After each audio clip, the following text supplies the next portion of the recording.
Hello दोस्तों, good morning. स्वागत है एक बार फिर से आप सभी का Mishra ji technical YouTube channel में। दोस्तों आज है 10 दिसंबर और आज की इस वीडियो में हम लोग बात करने वाले हैं 10 दिसंबर 2020 के करंट अफेयर के सभी इंपॉर्टेंट क्वेश्चंस के बारे में। पूरी वीडियो ध्यान से देखिएगा, पूरी वीडियो डिटेल में आपको समझाई गई है। वीडियो अगर पसंद आए तो वीडियो को लाइक कीजिएगा, अपने दोस्तों के पास शेयर करना है और अगर आपने अभी तक चैनल को सब्सक्राइब नहीं किया है, सब्सक्राइब करके बेल आइकन प्रेस कर लीजिए जिससे आने वाली वीडियोज़ का नोटिफिकेशन मिल जाए। और दोस्तों नवंबर मंथ की ई बुक आ चुकी है, पूरी डिटेल में करंट अफेयर की ई बुक होती है दोस्तों, जैसा कि आप सबको पता है। इसमें अमेरिकी चुनाव, बिहार चुनाव, आईपीएल, ऐसे बहुत सारे टॉपिक्स को बहुत ही अच्छे से डिटेल एक्सप्लेनेशन के साथ समझाया गया है, लिख करके बताया गया है। चैप्टर वाइज, कैटेगरी वाइज है अवेलेबल।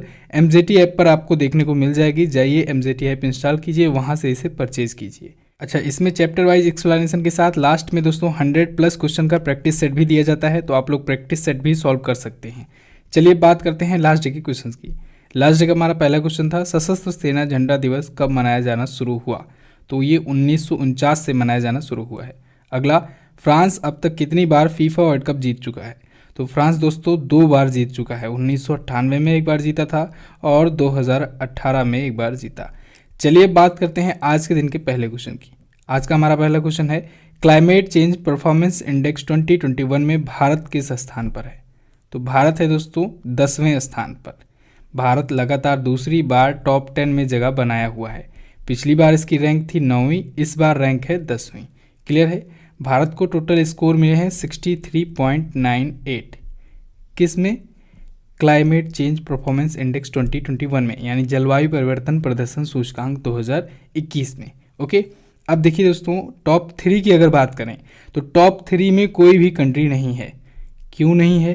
क्योंकि दोस्तों जो मानक तैयार किए गए हैं टॉप 3 के लिए, वो मानक कोई भी देश पूरा नहीं कर रहा है, यानी कोई भी देश पहले टॉप 3 रैंक के लिए काबिल नहीं है। अब देखिए, इसके तहत किया क्या गया था कि पेरिस जलवायु लक्ष्य निर्धारित किए गए थे। पेरिस जलवायु समझौता के बारे में आपको पहले भी बता चुका हूँ। तो उसके तहत ग्लोबल वार्मिंग को 2 डिग्री सेल्सियस या 1.5 डिग्री सेल्सियस से नीचे रखना था। ठीक है, लेकिन ये लक्ष्य, ये टारगेट कोई भी अपने देश में लागू करने में कामयाब नहीं हो पाया है। इस वजह से टॉप 3 में कोई भी देश नहीं है। इसके बाद 3 देश जो हैं उनको बता दे रहा हूँ। जैसे चौथे स्थान पर है स्वीडन, 5वें स्थान पर है यूके यानी यूनाइटेड किंगडम, और 6ठे स्थान पर है डेनमार्क। 10वें स्थान पर कौन है? हमारा प्यारा भारत। अच्छा, पेरिस जलवायु समझौता आ ही गया है तो इससे रिलेटेड एक क्वेश्चन मैं आपको बता दूं। अभी अमेरिका आया था चर्चे में, इसलिए क्योंकि इसने पेरिस जलवायु समझौते से बाहर होने की घोषणा की थी और पेरिस जलवायु समझौते से ऑफिशियल तरीके से बाहर होने वाला पहला और एकमात्र देश अमेरिका बना था। क्लियर है। नेक्स्ट बात करते हैं। अगला, फोर्ब्स की दुनिया की 100 सबसे शक्तिशाली महिलाओं की लिस्ट में शीर्ष पर कौन है? तो शीर्ष पर हैं दोस्तों एंजेला मार्केल। एंजेला मार्केल आप सभी को पता है जर्मनी की चांसलर हैं। लगातार 10वीं बार ये हैं टॉप पर फोर्ब्स की मोस्ट पावरफुल वीमेंस की लिस्ट में, 100 मोस्ट पावरफुल वीमेंस की लिस्ट में। सेकंड पर कौन है? सेकंड पर है दोस्तों क्रिस्टीन लेगार्डे, जो कि हैं फ्रांस की। तीसरे स्थान पर कौन है? तीसरे स्थान पर हैं कमला हैरिस। कमला हैरिस अभी आपको पता है ये नवनिर्वाचित उपराष्ट्रपति बनी हैं अमेरिका की, वाइस प्रेसिडेंट, भारतीय मूल की हैं। ओके, किस पार्टी से हैं? डेमोक्रेट पार्टी से हैं, जो बिडेन की पार्टी से हैं। इसके बाद दोस्तों अगर बात करें, क्योंकि ये टॉप 3 हो गई, अब हम लोग टॉप 3 जो इंडियंस हैं उनको भी बात कर लेते हैं। जो 3 भारतीयों को इसमें जगह मिली है 100 में, उनमें से 41वें नंबर पर हैं दोस्तों निर्मला सीतारमण जी, जो कि हमारे वित्त मंत्री हैं। और वहीं 55वें स्थान पर हैं दोस्तों रोशनी नादर मल्होत्रा, HCL की रोशनी नादर मल्होत्रा। अभी आपको कुछ दिन पहले ही मैंने बताया था, रोशनी नादर मल्होत्रा जी भारत की सबसे अमीर महिला बनी हुई हैं। ओके, तो ये भारत की सबसे अमीर महिला हैं। 55वां स्थान इनको मिला है। इसके बाद 68th पोजीशन पर हैं किरण मजूमदार शाह। किरण मजूमदार शाह दोस्तों बायोकॉन की संस्थापक हैं, ये भी भारत की हैं, तो इनको 68वां स्थान मिला है। क्लियर बिल्कुल। नेक्स्ट बात करते हैं। महाराष्ट्र के कराड़ जनता सहकारी बैंक का लाइसेंस किसने रद्द किया? तो अभी हाल ही में RBI ने, रिजर्व बैंक ऑफ इंडिया ने महाराष्ट्र के कराड़ जनता सहकारी बैंक का लाइसेंस रद्द कर दिया है। क्यों? पर्याप्त पूंजी और कमाई संभावना ना दिखा पाने के कारण। यानी RBI के अनुसार दोस्तों एक रूल्स होता है, रेगुलेशंस होते हैं, उसके तहत बैंकों को अपने पास एक निश्चित धनराशि रखनी होती है पर्याप्त पूंजी रखनी होती है, साथ ही साथ उनको अपना ग्रोथ भी दिखाना होता है कि हम आगे आने वाले दिनों में कैसे अपना कारोबार बढ़ाएंगे। तो एक मानक जो होता है, स्टैंडर्ड होता है आरबीआई का, जो कि बैंकिंग रेगुलेशन एक्ट 1949 में है, तो उसको ये फॉलो नहीं कर पा रहा था ये बैंक, ठीक है। यानी बैंकिंग रेगुलेशन एक्ट 1949 को फॉलो नहीं कर पाने के कारण ही इसका लाइसेंस जो है वो रद्द कर दिया है आरबीआई ने। अच्छा, अभी कुछ दिन पहले ही महाराष्ट्र के एक और बैंक का लाइसेंस रद्द किया गया था। एक्चुअली उसमें बैन लगाया गया है 6 महीनों का, ठीक है। तो 6 महीनों का बैन लगाया गया था महाराष्ट्र के मनता अर्बन कोऑपरेटिव बैंक पर, ये आपको याद रखना है।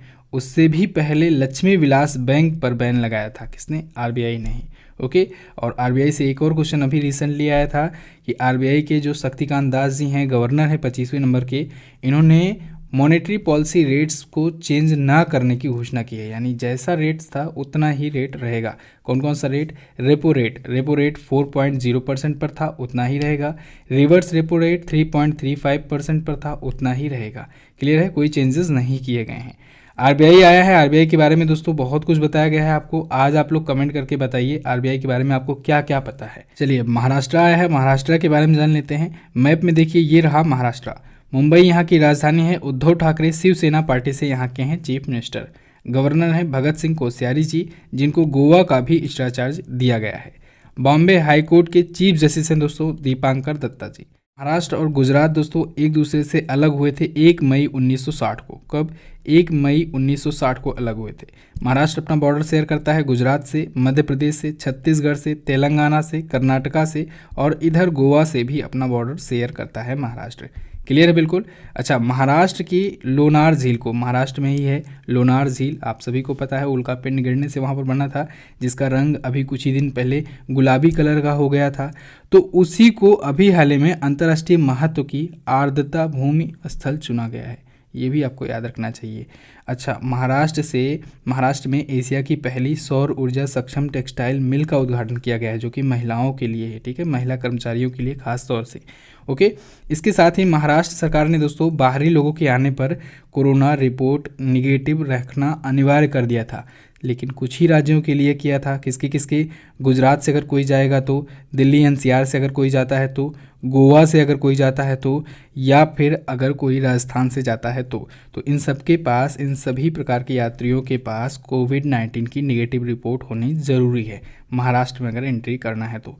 क्लियर। चलिए, अब नेक्स्ट बात करते हैं। अगला है, हाल ही में मध्य प्रदेश के किस शहर को यूनेस्को द्वारा विश्व विरासत शहर घोषित किया गया? तो अभी हाल ही में मध्य प्रदेश के 2 जिलों को, ग्वालियर और ओरछा, इन दोनों जिलों को दोस्तों यूनेस्को द्वारा विश्व विरासत शहर घोषित किया गया है। ये दोनों ही ऐतिहासिक शहर हैं मध्य प्रदेश के, ग्वालियर शहर भी और ओरछा शहर भी, ठीक है। तो इनको विश्व विरासत शहर की लिस्ट में शामिल किया है यूनेस्को ने। अब इसके तहत क्या होगा? इसके तहत यूनेस्को दोस्तों अब इन दोनों स्थानों के डेवलपमेंट और सौंदर्यीकरण के लिए संसाधन इकट्ठा करेगा और इसका सौंदर्यीकरण वगैरह कराया करेगा। अच्छा, यहाँ पर प्रश्न उठता है कि ऐसे कितने भारतीय शहर हैं जिनको यूनेस्को द्वारा विश्व विरासत शहर घोषित किया जा चुका है? तो दोस्तों अगर इन दोनों शहरों को जोड़ दिया जाए तो अब टोटल संख्या हो जाती है 40। तो अब कुल 40 भारतीय शहरों को यूनेस्को द्वारा विश्व विरासत शहर घोषित किया जा चुका है। बात आती है यूनेस्को की, तो हम लोग यूनेस्को के बारे में जान लेते हैं। यूनेस्को यानी United Nation Educational, Scientific and Cultural Organization, इसकी स्थापना हुई 1945 में, 1945 में। पेरिस में है इसका हेडक्वार्टर और आंद्रे अजोले जी हैं इसके वर्तमान में डायरेक्टर जनरल। अब ये शहर हैं दोनों मध्य प्रदेश के, तो मध्य प्रदेश के बारे में जानते हैं। मध्य प्रदेश ये रहा मैप में। भोपाल यहाँ की है राजधानी। शिवराज सिंह चौहान जी बीजेपी पार्टी से यहाँ के हैं चीफ मिनिस्टर। गवर्नर हैं आनंदीबेन पटेल। इनको एक्चुअली में एक्स्ट्रा चार्ज मिला है, कहाँ का? मध्य प्रदेश का। ये हैं गवर्नर यूपी की, यूपी यानी उत्तर प्रदेश की। कान्हा किसली नेशनल पार्क और बांधवगढ़ नेशनल पार्क, ये है मध्य प्रदेश में ही। अच्छा, भोपाल से मैंने आपको याद कराया था भोजताल झील का नाम आप लोग याद रखेंगे, मध्य प्रदेश से ही। अच्छा, मध्य प्रदेश हाईकोर्ट की चीफ जस्टिस की बात की जाए तो यहाँ के चीफ जस्टिस अभी वर्तमान में है संजय यादव जी। कौन है? संजय यादव हैं, अभी एक्टिंग हैं, ठीक है, एक्टिंग पर हैं यानी कार्यवाहक हैं, अभी ये परमानेंट नहीं नियुक्त किए गए हैं। नेक्स्ट बात करते हैं। अगला है, हाल ही में स्वास्थ्य मंत्रालय ने कोविन नामक ऐप किस उद्देश्य से लॉन्च किया है? तो अभी हाल ही में स्वास्थ्य मंत्रालय ने दोस्तों कोविन ऐप लॉन्च किया है, जिसका काम होगा कोविड-19 टीकाकरण को ट्रैक करना। यानी कोविड-19 के टीके जब लगाए जाएंगे तो कितनी मात्रा में लगाया जा रहा है, कहाँ कहाँ पर उसको पहुंचाया जा पा रहा है, ठीक है, डिलीवरी कहाँ कहाँ तक की जा पा रही है, कितने लोगों को लग रहा है, कितने लोगों को नहीं लग पा रहा है, इन सब की जानकारी रहेगी। इन सब का डेटा कलेक्ट करके भेजा जाएगा और पूरा का पूरा इसको ट्रैक किया जाएगा।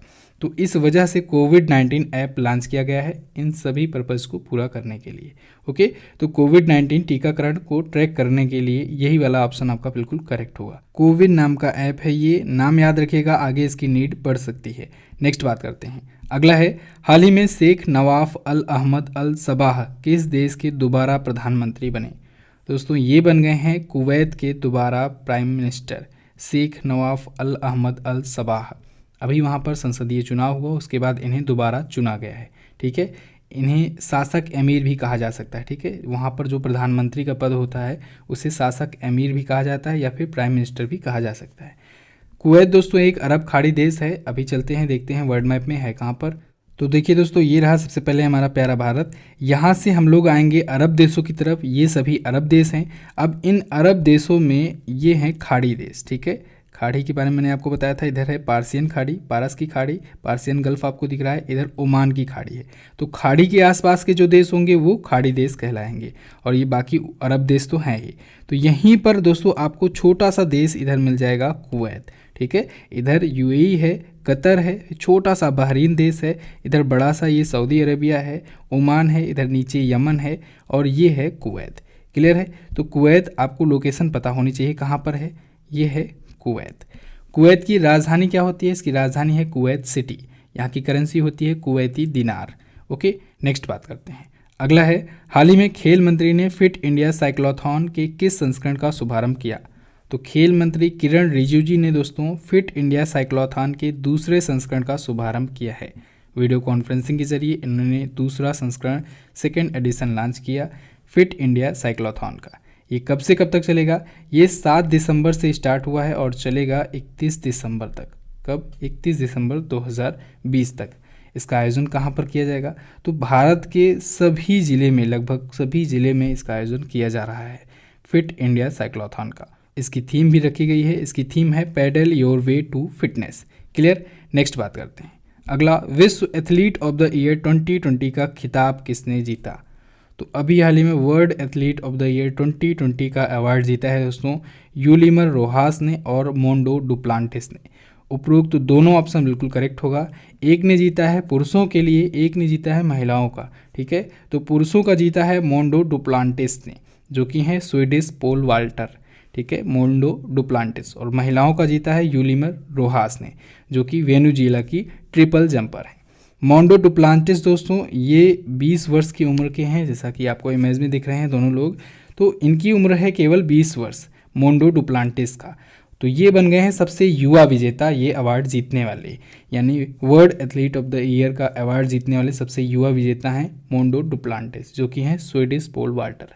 अभी फरवरी में इन्होंने 2 वर्ल्ड रिकॉर्ड भी तोड़ा था पुरुषों का, ठीक है। चलिए, तो इन दोनों ने जीता इस बार का world athlete of the year 2020। एक ने पुरुषों का जीता है, एक ने महिलाओं का जीता है, और दोनों ही जो हैं वो अपने अपने देश के पहले प्राप्तकर्ता हैं। नेक्स्ट, फाइजर कोविड-19 वैक्सीन लगवाने वाली दुनिया की पहली व्यक्ति कौन बनी?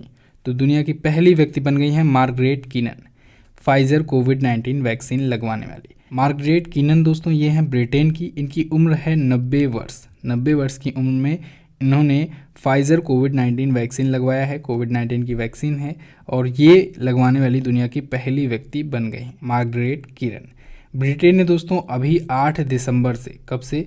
8 दिसंबर 2020 से फाइजर और बायोएनटेक द्वारा विकसित कोविड-19 वैक्सीन की शुरुआत कर दी है और इसके तहत पहली वैक्सीन इनको लगाई भी जा चुकी है। नेक्स्ट बात करते हैं। अगला, विश्व स्वास्थ्य संगठन फाउंडेशन का पहला CEO किसे नियुक्त किया गया? तो WHO फाउंडेशन के पहले CEO नियुक्त किए गए दोस्तों अनिल सोनी। अनिल सोनी ये भारतीय मूल के हैं और अमेरिकन हेल्थ स्पेशलिस्ट हैं। तो इनको अभी हाल ही में WHO फाउंडेशन का, यानी वर्ल्ड हेल्थ ऑर्गेनाइजेशन फाउंडेशन का पहला CEO नियुक्त किया गया है। इससे पहले ये क्या थे? इससे पहले अनिल सोनी दोस्तों अमेरिका में ग्लोबल हेल्थ केयर कंपनी है एक, वियाट्रिस, तो वियाट्रिस में ये काम कर रहे थे। तो तो अब ये 1 जनवरी 2021 से अपना पद ग्रहण करेंगे as a CEO of WHO foundation. Next बात करते हैं। अगला, हाल ही में किसने UNCTAD इन्वेस्टमेंट प्रमोशन अवार्ड 2020 जीता? तो अभी हाल ही में इन्वेस्ट इंडिया ने जीता है UNCTAD investment promotion award 2020। UNCTAD क्या होता है? इसका फुल फॉर्म होता है United nation conference on trade and development. क्या होता है? United nation conference on trade and development. तो अभी हाल ही में दुनिया भर के 180 इन्वेस्टमेंट प्रमोशन एजेंसीज में इन्वेस्ट इंडिया को चुना गया विजेता। इन्वेस्ट इंडिया क्या है? इन्वेस्ट इंडिया दोस्तों ये भारत का national investment promotion and facilitation agency है। ओके, चलिए, तो इसको मिला है ये award, investment promotion award 2020। Next बात करते हैं। अगला, निम्न में से किस खिलाड़ी ने क्रिकेट के सभी फॉर्मेट से संन्यास लेने की घोषणा की? तो अभी हाल ही में दोस्तों पार्थिव पटेल ने क्रिकेट के सभी फॉर्मेट से संन्यास की घोषणा कर दी है। ये भारत के नेशनल टीम के प्लेयर रह चुके हैं। 2002 में इन्होंने क्रिकेट में डेब्यू किया था नेशनल टीम में, और अब क्रिकेट के सभी फॉर्मेट से संन्यास की घोषणा कर दी है। इन्होंने देश के लिए 25 टेस्ट मैच खेले, 38 वनडे मैचेस खेले और 2 T20 मैचेस भी खेले। आखिरी मैच इन्होंने टेस्ट मैच खेला था जोहानिसबर्ग में दक्षिण अफ्रीका के खिलाफ, और अब इन्होंने संन्यास की घोषणा कर दी है। क्लियर? तो बस दोस्तों ये तो थे हमारे आज के दिन के टॉप 12 इंपॉर्टेंट करंट अफेयर के क्वेश्चंस। आई होप आपको काफ़ी कुछ जानने को मिला होगा, वीडियो पसंद आई होगी। वीडियो अगर पसंद आई है वीडियो को लाइक कर दीजिए, लाइक करना मत भूला कीजिए, और वीडियो को शेयर भी कर दिया कीजिए। और दोस्तों नवंबर मंथ की ई बुक आ चुकी है, फुल डिटेल करंट अफेयर की ई बुक है। प्राइस पर आप लोग मत जाइएगा, बाकी के जो भी चैनल्स आपको प्राइस जो भी दिखा रहे हैं आप उन पर मत जाइए। आप एक बार कंपेयर करके देख लीजिए किसी भी मंथ के, आपको खुद ही फ़र्क पता चल जाएगा। यहाँ पर 100% गारंटी ली जाती है, आपका करंट अफेयर एक भी क्वेश्चन बाहर से नहीं आएगा इस ई बुक के। तो आप लोग इसे बेफिक्र होकर के परचेज करें। आप लोग प्राइस को लेकर के बिल्कुल भी चिंतित मत होइए। बहुत लोग परेशान होते हैं, उनको लगता है 20 रुपये बहुत ज़्यादा है, मार्केट में और सस्ते में मिल जाती है। लेकिन मैं आपसे कहता हूँ एक बार आप कंपेयर करके देख लो, चाहे मार्केट की हो चाहे किसी अदर चैनल की, कोई सी भी ई बुक हो, आप हमारी ई बुक से कंपेयर करके देख लो। अगली बार से आपको कहने की ज़रूरत नहीं पड़ेगी। यही वजह है कि बहुत सारे ऐसे लोग हैं, लगभग 80 to 90% स्टूडेंट ऐसे हैं जो प्रत्येक महीनों की ई बुक प्रत्येक मंथ आकर के लिया करते हैं। ई बुक में क्वालिटी है उतनी, ई बुक में मेहनत की जाती है, इसी वजह से उसका प्राइस 20 रेट से रखा गया है, और वही 20 रेट बहुत ज़्यादा नहीं है। बात करते हैं क्वेश्चन ऑफ द डे की। आज का पहला क्वेश्चन है आपके लिए, कहाँ के मेट्रो रेलवे को 17वां रेलवे जोन घोषित किया गया है? बहुत अच्छा क्वेश्चन है, इसके बारे में आप काफ़ी कुछ लिख सकते हो। अगला है एशिया क्रिकेट कप 2022 की मेज़बानी कौन करेगा? दोनों ही क्वेश्चन इंपॉर्टेंट है, दोनों के बारे में बहुत कुछ आप लिख सकते हो। अच्छा दोस्तों, श्रीलंका के बारे में कल एक पॉइंट थोड़ा सा मिस हो गया था, मिस्टेक हो गया था। श्रीलंका में जो खेला जा रहा है लंका प्रीमियर लीग खेला गया, उसका टाइटल स्पॉन्सर था माई 11 सर्कल। मैंने गलती से आपको MPL बता दिया था। MPL भारतीय क्रिकेट टीम का किट स्पॉन्सर चुना गया है, इसको ध्यान रखिएगा, करेक्ट कर लीजिएगा। तो बस दोस्तों, अब आप वीडियो देख लिए हो, जाओ MZT ऐप पर इसकी क्विज सॉल्व कर लो। टेलीग्राम पर और MZT ऐप पर दोनों जगहों पर PDF प्रोवाइड की जाती है, आप लोग PDF भी प्राप्त कर सकते हो। और जल्द ही मैं आपको ऑडियो रिवीजन देने की सोच रहा हूं, तो आप लोग कमेंट करके बताओ ऑडियो रिवीजन अगर आपको चाहिए तो आपको ऑडियो रिवीजन भी प्रोवाइड की जाएगी। और कोशिश रहेगी हमारी वीकली करंट अफेयर की ऑडियो रिवीजन प्रोवाइड करने की, जिससे आपका वीक भर में रिवीजन कराया जा सके। तो आप लोग कमेंट करके हमें ज़रूर बताइएगा। फिलहाल इतना ही रखते हैं वीडियो में, मिलते हैं अगली वीडियो में, तब तक के लिए नमस्कार, जय हिंद, वंदे मातरम।